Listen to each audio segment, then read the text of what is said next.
Hello and welcome back, ladies and gentlemen, to another Historical Humans Reacts. And today we are talking about a very interesting topic. Why do archaeologists rebury their excavations? Well, it's really quite simple. You see, the archaeologist hunts out every summer in search of archaeological sites. And every winter, they bury some of these sites in order to provide sustenance for themselves come next foraging season, like squirrels Uh, and actually, chipmunks. actually, why we do it is to make sure that we keep everything away from the mainstream media. That's right. You want aliens? We're actually reburying them, Oh so that way no. you can't have them. Yes, that was right. We're part of the All deep state. right, so I'm going to be the voice of reason here, and the real reason that archaeologists rebury our sites is purely because we don't know everything and we are not good at everything. So archaeologists will excavate portions of a site and then rebury it. So in the future, a future archaeologist can go, hey, with my superior technology, I can understand this better. I actually Yeah. worked on a site where the last time an archaeologist had worked on it was in 2011, I think, at the at or 20 to 20 2007, one like right around there. And we now ideally what you would do is if you did rebury the site with the intention of letting it be dug up again for later excavation, you would have well documented notes. So Except we weren't given that, and Yeah. the man had died. So Aaron, I had a Yeah. similar experience where we were redigging a site that was last dug in the 1970s, and almost all of the field journals talked about beer ball more than actual excavations, and they were lovely enough to use relative directions. The site was 10 meters off of the large oak tree. Looks around, the site was forested like 20 years ago. that sounds about right. Yeah. Yeah. So Yeah, no, we were told by locals that there was a hill. That hill wasn't there at one point, and we're always kind of like, "What do you mean that hill wasn't there? yeah. So What?" Yeah, so we rebury these sites not because we are squirrels or because Aaron is unhinged and saying things that will most definitely not be getting clipped out of context and used against him. Yeah, If unfortunately. that's gonna go viral, oh, it's not my bad, Yes, it guys. will. Yes, it will. You do not know the internet. I do know the internet. Hold on, I've been on here a long time. Anyway, it is so that it is so that future archaeologists can come back with better technology and excavate more of the site or re-excavate the site, and it's also for the sake of preservation. We're exposing these walls, foundations, structures. We're exposing the site to the world, the open air. Well, that exposes it once again to all the features of erosion, wind, rain, animals. There's a Humans. lot less of that under 6 feet of dirt than there is, than there is on the surface. Yeah, sometimes it's much better just to keep it all buried when you're not excavating or using it. Because as much as we like cool sites, like the one behind me in my background, uh, it's better to preserve it underground because that way you don't like call up due to erosion, but also so people don't loot. Yeah, looting is a. I was just about to say that, Yep. Aaron. Because people go, hey, there's this Roman site right here, and the archaeologists are hibernating for the winter. Be a shame if someone just Yep. went and stuck a few million thousand shovels into it. Just Yep. destroy the site because they think Yeah. there's gold.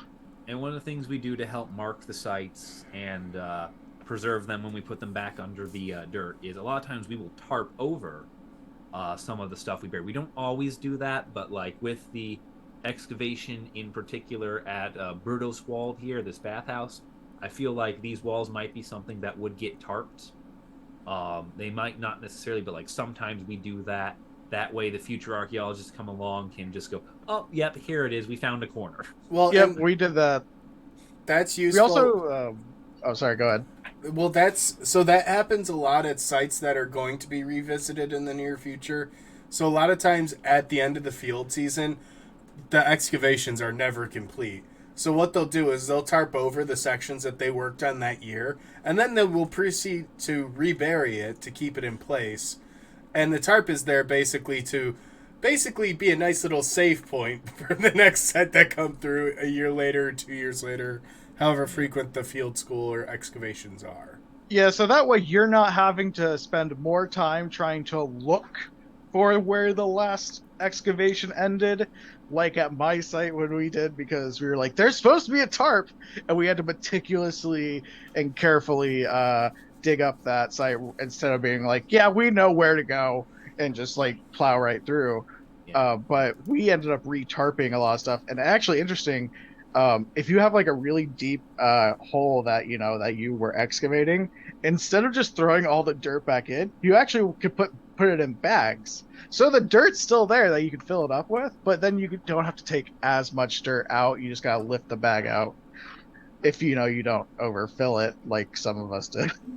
Yeah, but this article, You've been the victims of like very poor predecessors in terms of how they chose to go about marking and reburying I their mean, sites. part of it's bad predecessors, but then also part of it is just the natural progression of the field. Archaeology as a whole, at its very oldest, is like 130 years old as like an official field. And a lot of our methods and technologies have changed and shifted, and that ties right into this because we are hyper aware of that change and shift in methodology and technology, that we're self-aware enough that we know at this current point, at this current day and age, we will have better technology in 20, 30 years, so someone in the future can come back and try and do that. And we are just stewards of the history, especially the archaeologists who are currently excavating sites. You are just stewards of that history.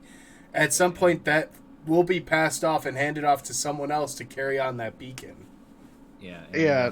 One of the key things that the article talks about is that the number one threat to archaeological sites, especially exposed archaeological sites, is lack of maintenance.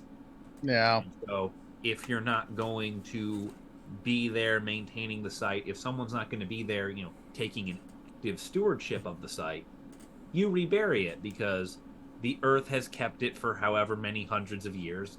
It can keep it for a few more. It's why we don't like actually go out and just dig it up for fun.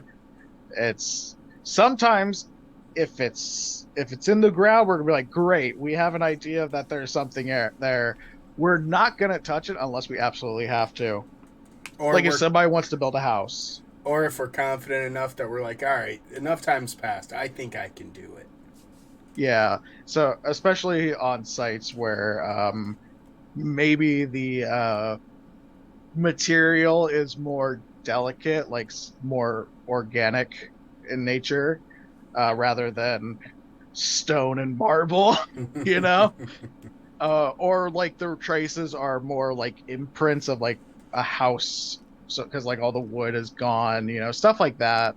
Those are really delicate. But I like it when we get to talk about our methodologies. This is always fun. Well, and I think this is something that people may not realize happens is that a lot of sites do end up reburied. Only like the top 0.001% of like monumental architecture, like what's behind Aaron, is really the touristy stuff. Occasionally, you might see it where they will have an excavation, like one that I recently went to in Philadelphia, the President's House, which is where the President of the United States lived at before the White House was officially a thing. And parts of the building are gone, but they've done excavations, and you can see the foundations of the building, but it's preserved because they've built an entire acrylic display over it. Yeah. And like things too, also is like you look at this thing here. This is a very impressive site. We have a mostly intact bathhouse and Roman fort at Hadrian's Wall. This is a lot of very impressive foundations. This is a lot of very good stuff, but it's not something that is going to, it's not the grand monuments that are going to draw the tourism to ensure funding. So it's getting reburied because that's something that's considered too is tourism. Tourism, often gets talked about a lot as like a threat to sites, but it's also a reason why sites, remain above ground and have the money to even be preserved in the first place. Yeah, Yeah. especially if they something like Hadrian's Wall. There's that whole walk that you can do. It's kind of like a big like it's kind of like a big like hike that you do. You go from like one end of Hadrian's Wall, which goes from like um the fourth of Firth, I think is what it is, to like the other end, Yeah, but yeah, you by can walk. over by like Newcastle, I think. Yeah, It's a really cool thing. That's one of the things I want to do is like do that hike because you can actually go like you get to yeah, see all the cool monuments. It's like along in there.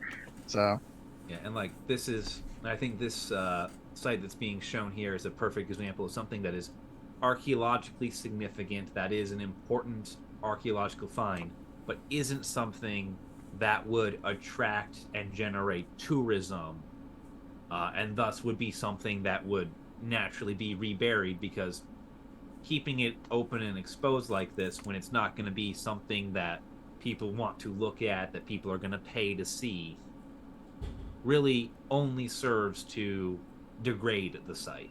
not only that, And they not might in even like making it less than in the sense that people are going to talk down about it, but in the sense that like it will decay at an exponential rate.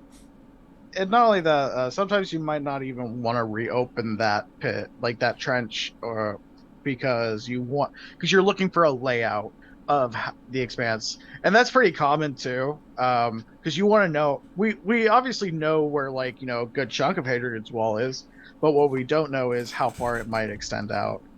So that's another reason why we rebury it is because we're not going to dig it up anytime soon. Yes. Preservation in place. What a unique concept. I think that's probably a good point for us to say goodbye to our wonderful viewers on the internet. Yep. Thank you guys Yes. for watching. Be sure to drop a like if you enjoyed the video. Subscribe if you want to see more. And we'll see you in the next one.